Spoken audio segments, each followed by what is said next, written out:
आज की क्लास में हम लोग डिस्कस करने वाले हैं पिछली क्लास से आगे जनरल बायोलॉजी में यूपी पीसीएस और अदर जितने पीसीएस हैं उसके लिए बहुत इम्पोर्टेंट।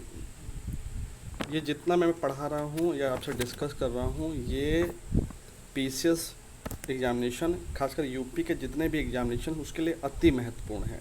अगर आप इतना कवर अप कर लेते हैं तो लगभग 90 से 95% प्रश्न आप सही कर पाने की स्थिति में होंगे। आज बात करेंगे पौधों के भाग की। पौधों को आपने देखा है, एक सिंपल एक सूट होता है, उसको थैलस बोलते हैं, 3 भागों में बटा होता है, जड़ तना पत्ती। तो आपको ये ध्यान रखना है कि जड़ किससे बनता है, तना किससे बनता है और पत्ती का कैसे विकास होता है। दूसरी चीज़ आपको ये ध्यान रखना है कि कौन सा जो है सिस्टम खनिज पदार्थों और जल का अवशोषण करके पत्तियों तक पहुंचाता है और कौन पत्तियों से भोजन बन जाने के बाद वो सभी भागों में पहुंचाता है। बात करते हैं अब, जड़ का विकास होता है मूलांकुर से, तने का विकास होता है प्रांकुर से। रेडिकल, आर से रूट और आर से रेडिकल, बाकी बचा हुआ स्टेम हो गया प्लूम्यूल। जड़ का काम क्या है? स्थिर करना और अवशोषण करना। किस चीज़ का? जल का और खनिज लवण का। जड़ तो 2 तरह के होते हैं, मूसला जड़, अपस्थानिक जड़, टैप रूट और एडवेंटेशियस रूट। टैप रूट का मतलब होता है ऐसे रूट जो मूसल की तरह हो, जिसमें जो पार्श्वीय भाग हैं या फिर जो इसके सूक्ष्म और सहयोगी भाग हैं उनकी संख्या बहुत कम हो। ये सेंट्रल में होते हैं, मोटे होते हैं, इसमें शाखाएं बहुत कम होती हैं। ठीक है। अब जो प्रश्न आता है वो बात है मूसला जड़ का रूपांतरण। एक बात और समझ लीजिए, जो मैं ये वीडियो बनाता हूँ, आप जब वीडियो देखें तो वीडियो को बीच में पॉज करके रोक करके जो भी चीज़ लिखे उसको लिख लें। आप साथ साथ करते रहेंगे, चीज़ें याद होती रहेंगी। वेट करेंगे तो चीज़ें याद नहीं होंगी। एक बात। दूसरी बात ये, जितना मैंने ग्रुप में कराया है it is more sufficient for current situation. आप इतना कर लीजिए, आप वीडियो का वेट मत करिए कि ये वीडियो आएगा। वीडियो ज़्यादा इंपॉर्टेंट है। वीडियो से आपको उतना लाभ नहीं मिलेगा जितना आप सेल्फ स्टडी करोगे। जो मैं मैटर भेज रहा हूँ उसका आप ध्यान रखिए, और जो हो चुका पहले उसको रिवाइज करिए। अगर पास होना है तो आपको ये सिस्टम अपनाना पड़ेगा। आते हैं अपने पॉइंट पे। मूसला जड़ के प्रकार की बात करें, रूपांतरण की बात करें तो मूसला जड़ कई प्रकार की होती है, लेकिन ये जड़ जो है रूपांतरित होकर जो नया शेप ले लेती हैं और वो जो पौधों के रूप में दिखता है उसी से प्रश्न बनता है। जैसे शंकु के आकार की अगर मूसला जड़ है तो वो गाजर के रूप में आप देख लीजिए। कुंभी के आकार की है, यानी कि कुछ कुछ जो है लट्टू के आकार की, तो वो सलजर चुकंदर हो गई। और कुछ फ्यूजी फॉर्म है जो कि दोनों के बीच स्थिति है, जिसको तुर्कु रूप बोलते हैं, फ्यूजी फॉर्म बोलते हैं, वो मूली हो गई। ऐसे ही भूमिगत तना की बात करें तो हल्दी अदरक प्रकंद हो गया, कंद ट्यूबर हो गया आलू, घनकंद बंडा जमीकंद हो गया, और शलकंद हो गया प्याज और लहसुन। ठीक है। अब बात करते हैं उसी के आगे। जड़ की बात होगी, तने की बात होगी, पत्ती की बात करिए। पत्ती का कार्य जो है प्रकाश संश्लेषण द्वारा भोजन निर्माण करना, वायु विनिमय करना, जल का वाष्पन करना, संचय करना। इसमें एक काम आप जानते हो जिसका नाम है प्रकाश संश्लेषण। दूसरा काम है इसी के माध्यम से बनेगा भोजन निर्माण। और वायु विनिमय का मतलब जब पत्तियां होती हैं उसमें जो छिद्र होते हैं, ठीक है, उससे एक्सचेंज होता है वायु का। जल का वाष्पन भी होता है, जैसे स्थिति हो, मौसम जैसा है उसके हिसाब से वाष्पन होगा, और संचय होगा जल का जैसे ज़रूरत हो। अगर कोई पौधा डेजर्ट में, रेगिस्तान में है, और एक पौधा जो है ऐसी जगह पे है जहाँ पे सदाबहार वर्षावन पाए जाते हैं, या पे जहाँ पे वार्षिक वर्षा बहुत अच्छे 200 सेंटीमीटर से अधिक है, इन्हीं जगहों पे जो जल का वाष्पन है, संचयन, उसमें अंतर होगा। जहाँ पे जल नहीं होगा वहाँ पे संचय होगा, और जहाँ पे जल अधिक हो वहाँ पे वाष्पन किया जाएगा। अब बात करते हैं पुष्प की। पुष्प जो है पौधे का जनन अंग है। इसमें कैलिक्स, करोला, एंडोसियम, गैनोसियम पाया जाता है। एंडोसियम पुमंग को न जायंग और मादा को जायंग कहते हैं। ठीक है।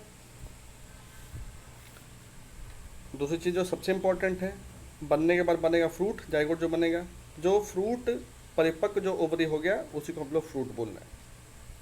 फ्रूट दो तरह के होते हैं, एक होता है ट्रू फ्रूट सत्य फल और एक होता है असत्य फल।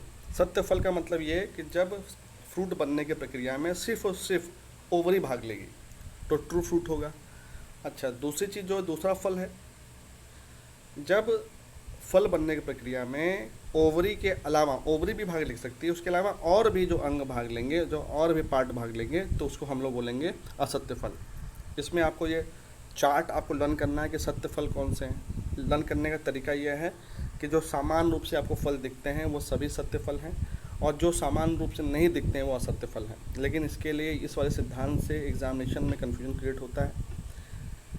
इसका तरीका एक ही है कि आप रटो कि भाई असत्य फल कौन सा, सत्य फल कौन है। जितना मैं चार्ट यहाँ पे हमने बनवाया है वो सफिशिएंट है आपके एग्ज़ाम पास करने के लिए। ठीक है, ये आप रट लेना। ठीक है, जैसे सेब हो गया पुष्प आसन हो गया, नाशपाती भी हो गया पुष्प आसन हो गया, मैंगो हो गया मध्य फल भित्ति में जो कार्प हो गया, लीची हो गई एरिल हो गया, अमरूद हो गया फल भित्ति विजंडासन हो गया, पपीता हो गया मध्य फल भित्ति हो गई, नारियल भ्रूणपोष हो गया, अनार रसीले बीज चोल हो गया, अंगूर फल भित्ति हो गया, टोमेटो फल भित्ति विजंडासन हो गया। ठीक है। वीडियो के दौरान ही आप जो है इसको नोट डाउन करते चलें। एक चीज़ इसमें और इम्पोर्टेंट है, गर्भवती महिला को भोजन से प्रतिदिन लगभग कितनी मात्रा में आयरन मिलनी चाहिए? 40 मिलीग्राम। अब बात करते हैं पादप हार्मोन की। हार्मोन दो तरह के होते हैं। ठीक है, एक हार्मोन वो होता है जो पौधों की वृद्धि के लिए सहायक होता है, एक हार्मोन वो होता है जो पौधों की वृद्धि को रोकने के लिए सहायक होता है। तो कुछ ग्रोथ हार्मोन्स बोलते हैं इन्हीं में, और अगले को प्रोहिबिटर हार्मोन बोलते हैं। तो ग्रोथ हार्मोन्स में ऑक्सिन जिब्रेलिन इम्पॉर्टेंट है और साइटोकाइनिन इम्पॉर्टेंट है। बाकी एथिलीन एब्सिसिक एसिड और फ्लोरिजेंस ये सब जो है इनहिबिटर्स में आते हैं, प्रोहिबिटर्स में आते हैं। ऑक्सिन का मतलब है भाई, ऑक्सिन जो है तने की वृद्धि में सहायक होता है। ऑक्सिन को आप इस तरह समझ लो कि ऑक्सिन वही हार्मोन है जिससे तना तेज़ी से बढ़ता है। साथ में तना, और ये हार्मोन होता कहाँ है? सबसे आगे वाले भाग पे, सबसे टिप पे, शीर्ष पे ये पाया जाता है। पत्तियों के झड़ने, फलों के गिरने पर ये नियंत्रण रखता है, खरपतवार को नष्ट कर देता है ऑक्सिन। जिब्रेलिन का काम क्या है? ये पौधे की जहाँ भी लंबाई में वृद्धि हो रही है उसके लिए जिब्रेलिन जो है इम्पॉर्टेंट है। साइटोकाइनिन का काम क्या है? साइटोकाइनिन क्षारीय प्रकृति का है और यह सेल डिवीजन और सेल डेवलपमेंट में मदद करता है। कहीं भी कोशिका का निर्माण हो रहा है वहाँ पे साइटोकाइनिन पाया जाता है। उसके बाद एथिलीन है। एथिलीन पकाने वाला हार्मोन्स है, इसको एसिटिलीन भी बोलते हैं, जो कच्चे आम पकाए जाते हैं या कोई भी फल पकाए जाते हैं। उसके बाद एब्सिसिक एसिड है। ये एब्सिसिक एसिड का काम क्या है कि जब प्रतिकूल परिस्थिति आए तो पौधे का जीवन बचा रहे, इसलिए बीज को वो सुषुप्तावस्था में बना के रखता है। फ्लोरिजेंस का काम है, ये नामी है फ्लोरिजेंस, ये ऐसा हार्मोन है जो पत्तियों में पाया जाता है। और इससे क्या फ़ायदा होता है? ये पत्ती को सही रखता है, उसका कलर मेंटेन करता है, फूल को खिलाने में मदद करता है, इसलिए इसको फ्लोरिजेंस बोलते हैं। अब बात करते हैं एल्कोलाइड की। एल्कोलाइड की अगर बात करो आप, तो एल्कोलाइड क्या है? एल्कोलाइड का मतलब होता है ये कुछ ऐसे पदार्थ होते हैं जो कभी कभी उत्प्रेरक का काम करते हैं या एक अलग तरह का रिएक्शन करके चीज़ों में सहायता कर सकते हैं या चीज़ों को नुकसान कर सकते हैं। जैसे स्वाद में कड़वा होते हैं, पत्ते में छाल में पाए जाते हैं। अच्छा, एग्जाम्पल का है सबसे अच्छा, जैसे इसका ये इम्पोर्टेंट क्यों है? इंडिया में जो मोतियाबिंद है, कॉर्निया की जो आँख से रिलेटेड बीमारियां हैं, उसमें इंडिया जो है सेकंड नंबर पे है। मोतियाबिंद के सबसे ज़्यादा पेशेंट जो है आने वाले टाइम में सबसे ज़्यादा भारत में ही हो जाएंगे। जब मोतियाबिंद का ऑपरेशन होता है तो जो एल्कलॉइड यूज़ किया जाता है, ठीक है, वही एट्रोपिन है। ये एल्कलॉइड, इससे क्या होता है कि वो पुतली जो है फैल जाती है, तो आसानी होती है ऑपरेशन करने में। सिनकोना क्यूनिन मलेरिया में इम्पोर्टेंट है, इसमें चर्चा में खुद था। क्यूनिन आपको याद होगा, इसी को लेकर के कोविड के 19 के प्रसार को रोकने के लिए अमेरिका ने भारत पर दबाव बनाया था कि आप जो है इसको भेजिए। तो इसकी सिंथेसिस भारत को ज़्यादा करनी पड़ी और अमेरिका को निर्यात करना पड़ा। एट्रोपिन जो है वो बेलोडोना की जड़ से पाया जाता है। क्विनेन क्या है? मैंने अभी बताया, सिनकोना की छाल से प्राप्त होता है। ये मलेरिया के रोकथाम का नेचुरल दवा है। ठीक है। अब सिनकोना की जगह जो दवाएं बन रही हैं लैब में, उसको बोलते हैं क्लोरोक्विन। सेम चीज़ है। मॉर्फिन आप जानते हैं अफीम के पोस्ते से पता होता है, नींद में प्रयोग किया जाता है, ऑपरेशन में इस्तेमाल किया जाता है। तंबाकू में निकोटीन पाया जाता है। चाय में कैफीन पाया जाता है। ये आप इतना याद रखें। चाय का जो रंग होता है उसका कारण होता है टैनिन।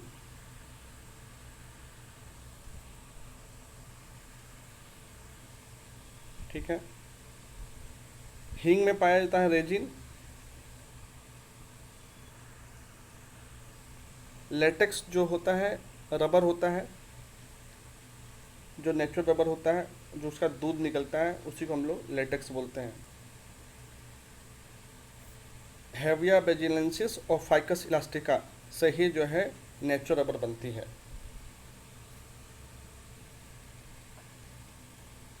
तारपिन का जो तेल होता है वो हम लोग चीड़ के पौधे से निकालते हैं। लौंग जो प्राप्त होती है वो फूल की कली है। लौंग में होता है यूरेनॉल और ये दांत के दर्द में बहुत उपयोगी होता है। दालचीनी जो होती है वो छाल होती है।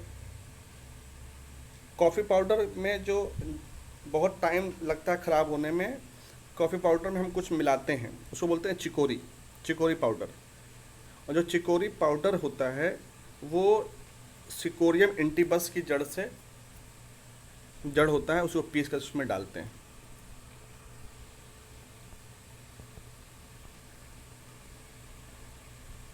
जेनेटिक इंजीनियरिंग की बात करें, नाम ही है इंजीनियरिंग, यानी कि यहाँ पे कुछ जो है ऐसा काम होगा कि कुछ कहीं से कुछ चीज़ें जोड़ी जाएंगी, कहीं कुछ चीज़ें हटाई जाएंगी। जेनेटिक इंजीनियरिंग मतलब जीन में, यानी कि मानव के जो डीएनए में कुछ न कुछ चेंजेस होने की बात हो रही है, या तो जुड़ेंगे या तो वहाँ से कुछ चीज़ें हटाएंगे। रोगों के रोकथाम के लिए या उसके मनुष्य के जीन के विकास के लिए हम लोग जेनेटिक इंजीनियरिंग का इस्तेमाल करते हैं। आपको मालूम है जितने भी जेनेटिक इंजीनियरिंग एग्जाम्पल हैं, स्टेम सेल्स, बीटी कॉटन या बीटी स्पीसीज़, बीटी कॉटन हो गया, बीटी ब्रिंजल हो गया, डीएनए फिंगरप्रिंटिंग, जो भी इस तरह की चीज़ें हैं वो जेनेटिक इंजीनियरिंग का ही कमाल है, उसका अनुप्रयोग है। सबसे इम्पॉर्टेंट एक जो घटना थी डॉक्टर विल्मर इलमुट की, जिसको डॉली क्लोन बनाई गई थी, सबसे पहला उदाहरण था अनुप्रयोग और फेमस अनुप्रयोगी उदाहरण था वो क्लोन, जो हमने डॉली भेड़ का बनाया था।